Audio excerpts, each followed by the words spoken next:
Idealismo é uma doutrina filosófica que tem o foco na idealização das coisas. A árvore da vida é um exemplo disso. Porque a gente tem a parte superior da árvore, que é a região de idealização, o local de idealização, lá no plano de Atzilut, da emanação. Aí ele desce um plano abaixo, que é Briá, o plano da criação. De Briá desce para Yetzirah, que inclusive é o nome do livro que eu faço comentários no YouTube, que é o plano da formação. De Yetzirah desce para Asiá, que é o plano da ação. Então a gente tem lá em cima em Atzilut o extremo da idealização. E lá embaixo em Malkut, em Asiá, a gente tem o extremo da manifestação, da realização. Então de um lado você tem um plano sensível, próximo de Asiá, que é o plano da realização, onde a matéria se encontra em seu estado bruto, e um plano de idealização, um plano das ideias. É semelhante ao que Platão dizia. Só que Platão ele tende a dizer que o plano sensível é um plano de ilusões, um plano que se deriva deste plano ideal, certo? Só que isso acabou dando origem a todo um pensamento idealizador, ou seja, que foca a idealização acima da realização.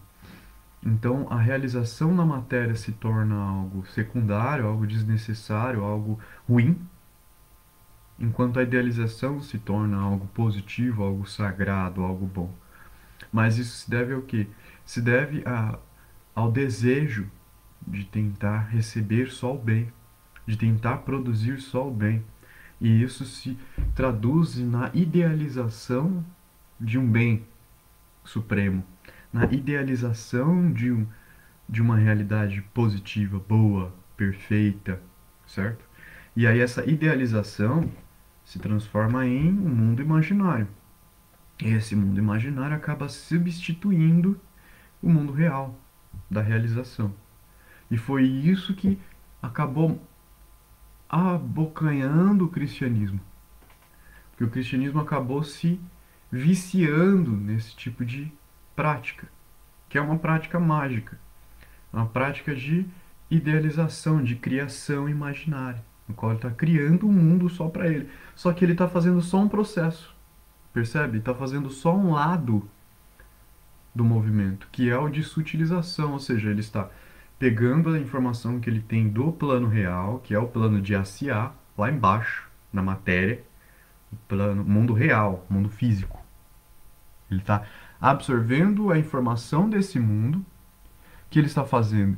Ele está negando a realidade deste mundo, apesar de estar absorvendo a informação dele. Ele está utilizando essa informação para idealizar um mundo para si. Um mundo, entre aspas, perfeito. E é o que ele faz depois que ele idealiza esse plano perfeito para si, lá no mundo da imaginação. Ele começa a negar, ignorar e discordar de tudo que está no plano original, físico, de onde ele extraiu toda essa informação. Porque na árvore não se trata de um movimento de cima para baixo, no qual o ideal cria as coisas e essas coisas elas vão descendo até a matéria. A matéria ela tem vida própria. A matéria é eterna. Malkuth, o reino de Asiá, é vivo. A Terra é viva. Então ela tem vida própria. Então ela não é um objeto imaginado no qual a gente extrai o que quer e depois elimina o que não quer. Porque se trata de um ser vivo, certo? E esse ser vivo, Ele é chamado na Kabbalah, Malkut, lá embaixo, de Adonai Tsebaot. É o Senhor dos Exércitos, né? Também é a mãe da matéria, a rainha da matéria, ou seja, entre aspas, a esposa de Deus. Então a natureza não se trata de algo ruim, um erro. Não se trata de um erro do espírito, não. A natureza é o espelho no qual o espírito se enxerga e no qual ele consegue extrair elementos para se modificar de forma consciente, se enxergando. É por isso que existe esse poder de coagulação e sutilização.